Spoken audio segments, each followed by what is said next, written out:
Well, it is now time to start enjoying those winter veggies. Tina is with your produce man, Michael Marks, talking all things hard winter squash. Okay, so Michael, now you're going to give us the easy way to let's cook these. Yeah. Well, first we got to pick them out. First of all, when I got into the produce industry 45 years ago. Right. Wow. A long time ago. By the way, happy belated birthday. Thank you, and you too.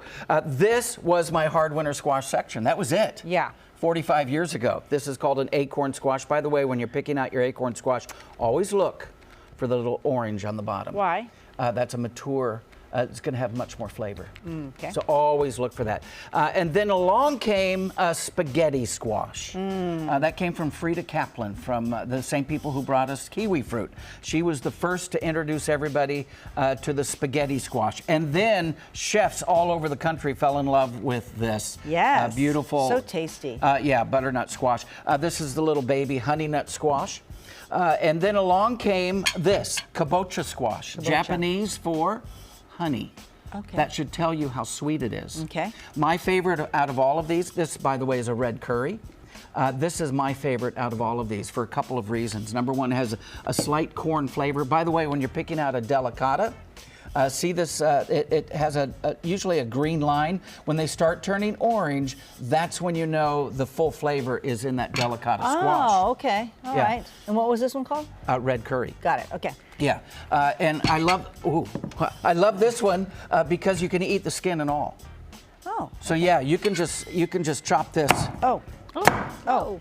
Just like so. Michael, now you're making a mess. I know. Seeds everywhere. You can take the seeds out, and you can just take those rings, and you can just bake those off and eat the skin and all. Very, very cool. Okay. So how else? And also, when you're picking out all these hard winter squash, they need to be heavy for their size. Okay. Okay. Okay. Where do you store these? On the counter. Thank you. Do not store them in the refrigerator. It wrecks the flavor. Why do people do that? I don't know. They shouldn't. That is. I never know which ones to, but this one I'd put on the counter. Yes, it's pretty and cute and all. Yeah, they look beautiful out on the counter anyway, right? Okay. In the refrigerator, it changes the flavor of your hard winter squash. Okay. And so please don't do that. That is called hard winter squash abuse. So don't do that. Don't do that. Okay, so how do you get into these? Which one do we want to get into? Let's get into the spaghetti squash. Okay. So the first thing you're going to do, take the biggest knife that you have and cut off a little portion of it. Okay. That way it just sits. Oh. Okay. Right? If you don't do that, it's going to roll all around on you. Tricks of the trade. Yeah. And then you're going to get out. Yeah. There we go. You really need a mallet, huh? Well, how else are you going to get into it? Well, I wouldn't because I wouldn't eat that because it's too much work. So you also said the secret.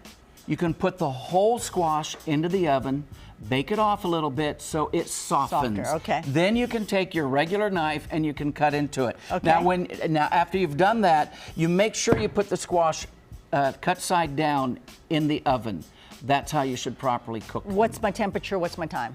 425. Okay. About 40 minutes. Okay. Yeah. There we go. Get out the butter. Seeds out or Seeds in? out. Seeds out. Seeds out before it goes in the oven. Yeah. Got it. Michael Marks, your producer. Anyway. Man. There we go. I made a mess. Sorry. It's okay. It's okay. Back to you, Ash. All right, T, thank you so much. Well, today we want to see your pumpkin poses. If you have a pumpkin and you took a cute picture with it, send it in.